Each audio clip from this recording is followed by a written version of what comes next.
Good morning friends. இது உங்கள் friends புதுசு கடமை டெய்லி கண்ட பஸ் இன்றைக்கி என்ன பார்க்க போகணும் பார்த்தீங்கன்னா February 27, 2025 வியாழக்கிழமை என்ன கண்ட பஸ் தான் பார்க்க போகிறோம். இதுக்கு முன்னாடி பார்த்தீங்கன்னா நம்ம டெய்லி கண்ட பஸ் வீடியோ அப்லோட் பண்ணியிருக்கோம். பார்க்காதவங்க பார்த்து நோட்ஸ் எடுத்து வச்சுக்கோங்க. அது மட்டும் இல்லாமல் நம்ம சேனலை சப்ஸ்கிரைப் பண்ணுங்கள், சப்போர்ட் பண்ணுங்கள். முடிஞ்சவங்க உங்கள் ஃப்ரெண்ட்ஸ் எல்லாம் ஷேர் பண்ணுங்கள். நம்மளுடைய ஃப்ரெண்ட்ஸ் போலீஸ் அகாடமி அப்படின்ற டெலிகிராம் சேனல் வந்து ஜாயின் பண்ணிக்கோங்க. இம்பார்ட்டன்ட் அப்டேட்ஸ்லாம் உங்களுக்கு ஒன்றே கிடைக்கும். நம்ம கண்ட பஸ் பார்த்து முடியாது பார்த்தீங்கன்னா நமது பயிற்சி மையம் சார்பில் வந்து பார்த்தீங்கன்னா 2ஆம் நிலை காவல் தேர்வுக்காக வந்து பார்த்தீங்கன்னா டெஸ்ட் பேஜ் வந்து பார்த்தீங்கன்னா தொடங்கியிருக்கோம். இது முழுக்க ஆன்லைன். நீங்கள் வீட்டிலேருந்தே வந்து பார்த்தீங்கன்னா இந்த தேர்வு நீங்கள் எழுத முடியும். வீட்டிலேருந்தே படித்து நம்மளால் வந்து பார்த்தீங்கன்னா தாராளமாக போலீஸ் ஆக முடியும். சரிங்களா? நம்மளோட சிலபஸ் யூஸ் பண்ணி நீங்கள் படித்தா மட்டும் போதும். இதில் வந்து பார்த்தீங்கன்னா இந்தியன் டெஸ்ட் பேஜில் மொத்தம் உங்களுக்கு 60க்கும் மேற்பட்ட தேர்வுகளும் 6000க்கும் மேற்பட்ட வினாக்களும் கிடைக்கும். இதற்கான அட்மிஷன் வந்து பார்த்தீங்கன்னா போயிட்டுருக்கு. தேர்வு வந்து பார்த்தீங்கன்னா February 25 வந்து பார்த்தீங்கன்னா ஸ்டார்ட் ஆகி ஒரு தேர்வு முடிஞ்சிருக்கு. முடிஞ்ச அளவு விரைவில் ஜாயின் பண்ணிக்கோங்க. இதனோட ஷெடியூல் வந்து பார்த்தீங்கன்னா டிஸ்கிரிப்ஷனில் கொடுக்குறேன், வியூ பண்ணி பாருங்கள். உங்களுக்கு ஏதாவது சந்தேகம் இருந்துச்சுன்னா ஸ்க்ரீனில் தெரிந்த நம்பருக்கு கால் பண்ணி உங்கள் டவுட் நீங்கள் கிளாரிஃபை பண்ணிக்கலாம். அடுத்து வந்து பார்த்தீங்கன்னா லத்தி டெஸ்ட் பேஜ். இந்த லத்தி டெஸ்ட் பேஜில் வந்து பார்த்தீங்கன்னா மொத்தம் உங்களுக்கு 45க்கும் மேற்பட்ட தேர்வுகளும் 4500க்கும் மேற்பட்ட வினாக்களும் கிடைக்கும். இதற்கான முதல் தேர்வு என்னைக்கு தொடங்குது அப்படின்னு பார்த்தீங்கன்னா March 1 தான் வந்து பார்த்தீங்கன்னா ஸ்டார்ட் ஆகுது. இதற்கான ஷெடியூல் டிஸ்கிரிப்ஷனில் கொடுக்குறேன், வியூ பண்ணி பாருங்கள். உங்களுக்கு ஏதாவது டவுட் இருந்துச்சுன்னா ஸ்க்ரீனில் தெரிந்த நம்பருக்கு கால் பண்ணி உங்கள் டவுட்டை நீங்கள் கிளாரிஃபை பண்ணிக்கலாம். சரிங்களா? வாங்க ஃப்ரெண்ட்ஸ், கரண்ட் அஃபேர்ஸ் பார்த்துடலாம். கப்பலை தாக்கி அழிக்கும் புதுமையான ஏவுகணை வந்து பார்த்திங்கன்னா சோதனை வந்து பார்த்திங்கன்னா வெற்றிகரமாக பண்ணியிருக்காங்க. எதிரி நாட்டு கப்பலை தாக்கி அழிக்கும் புதுமையான ஏவுகணையை வந்து பார்த்திங்கன்னா ஹெலிகாப்டரில் இருந்து ஏவி இந்தியா வந்து பார்த்திங்கன்னா வெற்றிகரமாக வந்து பார்த்திங்கன்னா பரிசோதனை பண்ணியிருக்காங்க. ஓகேங்களா? DRDO ஒடிசா மாநிலம் சண்டிப்பூர் கடற்பகுதியில் பாதுகாப்பு ஆராய்ச்சி மேம்பாட்டு அமைப்பு, அதாவது DRDOவில் வந்து பார்த்திங்கன்னா இந்திய கடற்படை சார்பில் கப்பல்களை தாக்கி அழிக்கும் புதுமையான ஏவுகணை வந்து பார்த்திங்கன்னா பரிசோதனை செய்யப்பட்டிருக்கு. ஓகேங்களா? அது மட்டும் இல்லாமல் இந்தியாவின் மருத்துவ தலைநகரம் எது அப்படின்னா சென்னை தான். ஓகேங்களா? இது உங்கள் ஸ்கூல் புக்கில் இருக்குது. அடுத்து மகா கும்பமேளா நிறைவு. இதை நம்ம டெய்லி பார்க்குறது தான். உத்தரப்பிரதேச மாநிலம் பிரயாக்ராஜில் வந்து பார்த்திங்கன்னா பிரம்மாண்டமாக நடைபெற்று வந்த ஆன்மீக கலாச்சார சங்கமான மகா கும்பமேளா வந்து பார்த்திங்கன்னா நிறைவு பெற்றுச்சு. பிரயாக்ராஜ் நகரில் உள்ள கங்கை, யமுனை, சரஸ்வதி, இந்த சரஸ்வதி நதின்றது வந்து புராண நதி அப்படின்னு சொல்கிறாங்க. இது மூன்றும் சங்கமிக்கிற இடம் தான் வந்து பார்த்திங்கன்னா திரிவேணி சங்கமம் அப்படின்னு சொல்கிறாங்க. 12 ஆண்டுகளுக்கு ஒரு முறை இங்கே வந்து பார்த்திங்கன்னா மகா கும்பமேளா நடத்தப்படுது. எனினும் தற்போது வந்து பார்த்திங்கன்னா வானிலை நிலைகள் காரணமாக வந்து பார்த்திங்கன்னா 144 ஆண்டுகளுக்கு பிறகு நடைபெறும் நடப்பு கும்பமேளா வந்து பார்த்திங்கன்னா மிகவும் சிறப்பு. ஓகேங்களா? அதனால் வந்து பார்த்திங்கன்னா கிட்டத்தட்ட 66 கோடி பேர் வந்து பார்த்திங்கன்னா புனித நீராடி இருக்காங்க.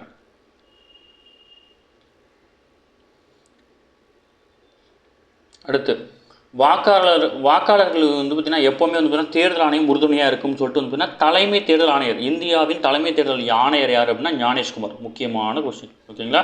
அடுத்தது தமிழக தலைமை தேர்தல் அதிகாரி யாருன்னா அர்ச்சனா பட்நாயக். ஓகேங்களா? இவங்க தான் வந்து பார்த்திங்கன்னா முதல் பெண் தலைமை தேர்தல் அதிகாரி நம்ம தமிழ்நாட்டில். ஓகேங்களா? ரெண்டுமே இம்பார்ட்டன்ட் கொஸ்டின். அடுத்தது மும்மொழி திட்டம். இந்த திட்டத்தில் வந்து பார்த்திங்கன்னா நமக்கு எக்ஸாம் பாயிண்ட் ஆஃப் வியூவில் என்னவோ அதை மட்டும் நம்ம பார்த்துக்கலாம். சரிங்களா? அடுத்து வந்து பார்த்திங்கன்னா 1937ஆம் ஆண்டில் சென்னை மாகாணத்தில் காங்கிரஸ் வந்து பார்த்திங்கன்னா ஆட்சியை பிடித்து ராஜாஜி முதலமைச்சரானார். அப்போ வந்து பார்த்திங்கன்னா அவர் வந்து 1938ஆம் ஆண்டில் பள்ளிக்கூடங்களில் கட்டாயமாக ஹிந்தி கற்பிக்க வந்து பார்த்திங்கன்னா ஆணை பிறப்பிக்கப்பட்டார். அதுக்கப்புறம் வந்து பார்த்திங்கன்னா தொடர் போராட்டங்களுக்கு அப்புறம் வந்து பார்த்திங்கன்னா 1940ஆம் ஆண்டு வந்து பார்த்திங்கன்னா அந்த திட்டம் வந்து கைவிடப்பட்டுச்சு. மறுபடியும் 1948ஆம் ஆண்டு மீண்டும் ஹிந்தி கட்டாயம் என்று சென்னை நகர அரசு வந்து பார்த்திங்கன்னா அறிவிச்சது. மீண்டும் வந்து பார்த்திங்கன்னா 1950 வந்து பார்த்திங்கன்னா இந்த அரசாணை விலக்கி கொள்ளப்பட்டது. ஓகேங்களா? 1963 கொண்டு வரப்பட்ட ஆட்சி மொழி சட்டத்தின்படி வந்து பார்த்திங்கன்னா 1965க்கு பிறகும் ஹிந்தியும் ஆங்கிலமும் ஆட்சி மொழியாக தொடரும் அப்படின்னு திருத்தப்பட்டுச்சு. ஓகேங்களா? 1965 வரை வந்து பார்த்திங்கன்னா ஹிந்தியும் ஆங்கிலமும் தான் இருக்குது அப்படின்னு சொல்லியிருந்தாங்க.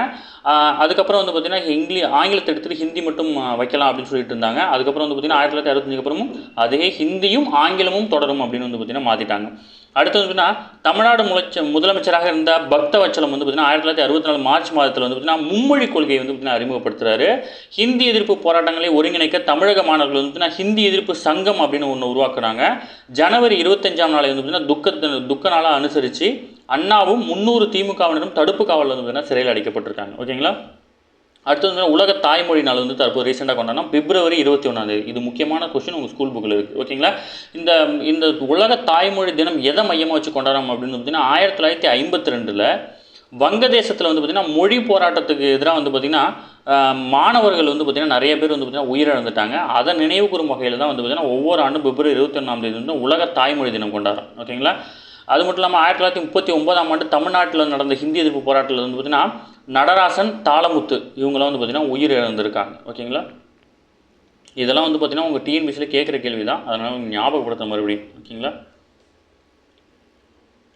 அடுத்து மத்திய மாநில அரசுகள் பதிலளிக்க வந்து பார்த்திங்கன்னா இணைய வழி விளையாட்டுக்கான புதிய விதிகளை வந்து பார்த்திங்கன்னா தமிழக அரசு உருவாக்கியிருந்தாங்க. 2022ஆம் ஆண்டு தமிழ்நாடு இணைய வழி சூதாட்ட தடை மற்றும் இணைய வழி விளையாட்டுகளுக்கான ஒழுங்குமுறை சட்டம் வந்து பார்த்திங்கன்னா கொண்டு வரப்பட்டுச்சு. அந்த சட்டத்தின்படி வந்து பார்த்திங்கன்னா இந்த இணைய வழி விளையாட்டுகள் விளையாடுறது வந்து ஆதார் அட்டை கட்டாயம், இரவு 12 மணி முதல் காலை 5 மணி வரைக்கும் இந்த விளையாட்டு வந்து பார்த்திங்கன்னா ஆட்டோமேட்டிக்காக ஆஃப் ஆகிற மாதிரி, ப்ளஸ் வந்து பார்த்திங்கன்னா 18 வயசுக்கு மேற்பட்டவருக்கு மட்டும் விளையாடுற மாதிரி இந்த மாதிரி சட்டத்திருத்தங்கள்லாம் கொண்டு வந்தாங்க. அதற்கு எதிராக தொடரப்பட்ட வழக்கில் தான் வந்து பார்த்திங்கன்னா மத்திய மாநில அரசு வந்து பார்த்திங்கன்னா பதிலளிக்கணும் அப்படின்னு உச்சநீதிமன்றம் வந்து பார்த்திங்கன்னா உத்தரவு பிறப்பிச்சிருக்காங்க. ஓகேங்களா.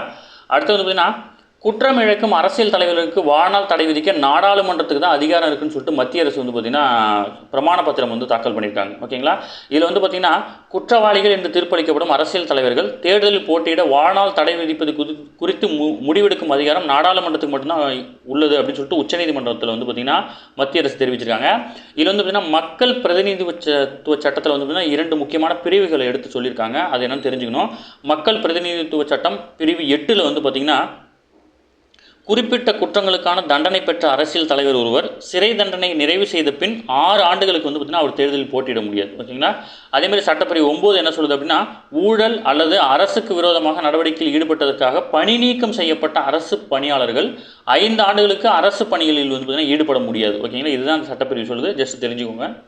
அடுத்து தெலுங்கானாவில் அனைத்து பள்ளிகளும் வந்து பார்த்திங்கன்னா 10ஆம் வகுப்பு வரை தெலுங்கு கட்டாயம் அப்படின்னு கொண்டு வந்திருக்காங்க. இதில் தெலுங்கானாவில் வந்து பார்த்திங்கன்னா தெலுங்கானா சட்டம் 2018, அதாவது பள்ளிகளில் தெலுங்கு கற்பித்தல் கட்டாய சட்டம். ஓகேங்களா. இந்த சட்டம் வந்து பார்த்திங்கன்னா பல்வேறு காரணங்களால் வந்து பார்த்திங்கன்னா 2018 தொடங்கி செயல்படுத்த முடியாமல் போயிடுச்சு. அதை வந்து இப்போ செயல்படுத்தியிருக்கிறாங்க. அடுத்து பெட்ரோல் எத்தனால் கலப்பு விகிதம் வந்து பார்த்திங்கன்னா 20% மேல் அதிகரிக்க முடிவு பண்ணியிருக்கு மத்திய அரசு. இதில் வந்து பார்த்திங்கன்னா நிதி ஆயோக் சார்பில் வந்து பார்த்திங்கன்னா குழு உருவாக்கப்பட்டிருக்கு. ஓகேங்களா. பெட்ரோல் வந்து பார்த்திங்கன்னா 19.6% வரைக்கும் இது வரைக்கும் நம்ம எத்தனால் வந்து பார்த்திங்கன்னா கலந்துட்டுருக்கோம். அடுத்ததாக உயிரி எரிபொருளான எத்தனால் வந்து பார்த்திங்கன்னா 20% உயர்த்த வந்து பார்த்திங்கன்னா இலக்கு நிர்ணயம் பண்ணியிருக்கும். ஓகேங்களா. இது வந்து பார்த்திங்கன்னா இந்த எத்தனால் வந்து முழுக்க கரும்பு சாலையிலிருந்து நமது உள்நாட்டிலேயே வந்து பார்த்திங்கன்னா இதெல்லாம் கிடைக்கிறதுனால இதை பெட்ரோலை மிக்ஸ் பண்ணனால அந்த பெட்ரோலுடைய 20% காஸ்ட் வந்து பார்த்திங்கன்னா நமக்கு வந்து சேவ் ஆகுது. ஓகேங்களா. இப்போ பெட்ரோலை நம்ம முழுசாக வந்து பார்த்திங்கன்னா வேறு நாட்டிலேருந்து இறக்குமதி பண்ணுறதுனால இந்த எத்தனால் கலப்பு வந்து பார்த்திங்கன்னா பண்ணுறது அதிகமாக இருக்குது. அடுத்து வந்து பார்த்திங்கன்னா நாட்டில் உள்ள பல்வேறு தேசிய விளையாட்டு சம்மேளங்களுக்கு நிதியுதவி வழங்க வகை செய்யும் விதிகள் வந்து பார்த்திங்கன்னா திருத்தம் மேற்கொள்வதற்கு 6 பேர் கொண்ட குழு வந்து பார்த்திங்கன்னா நியமிச்சிருக்காங்க. இதில் வந்து பார்த்திங்கன்னா இணைச் செயலாளர் குணால் தலைமையிலான இந்த குழு வந்து பார்த்திங்கன்னா நியமிக்கப்பட்டிருக்கு. ஓகேங்களா. இது வரைக்கும் கொடுத்த நிதிகளுக்கு பதிலாக புதுசாக ஒரு கமிட்டி ஃபார்ம் பண்ணி எந்தெந்த விளையாட்டுக்கு எவ்வளோ நிதி கொடுக்கணும் அப்படின்னு சொல்லிட்டு வந்து பார்த்திங்கன்னா அவங்க முடிவு பண்ணிக்குவாங்க.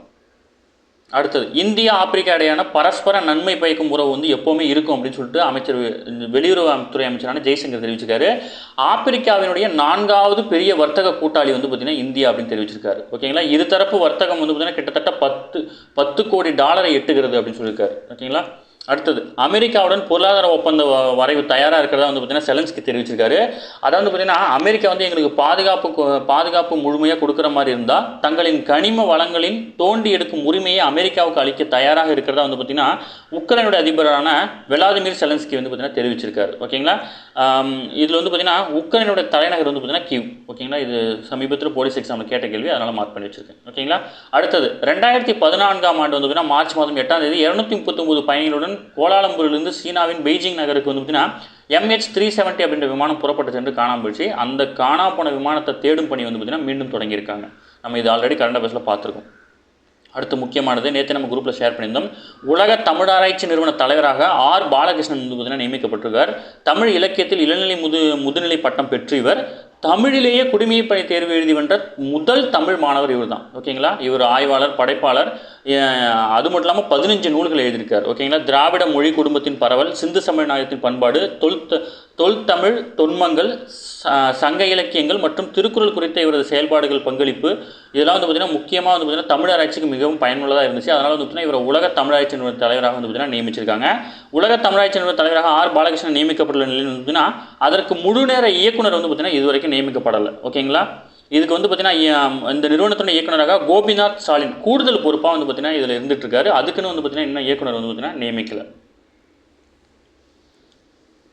அடுத்து வந்து பார்த்திங்கன்னா சிட்டி யூனியன் வங்கியை பற்றி ஒரே ஒரு கேள்வி கொடுத்துருக்காங்க. இது வந்து கேட்கக்கூடிய வாய்ப்பு இருக்குது.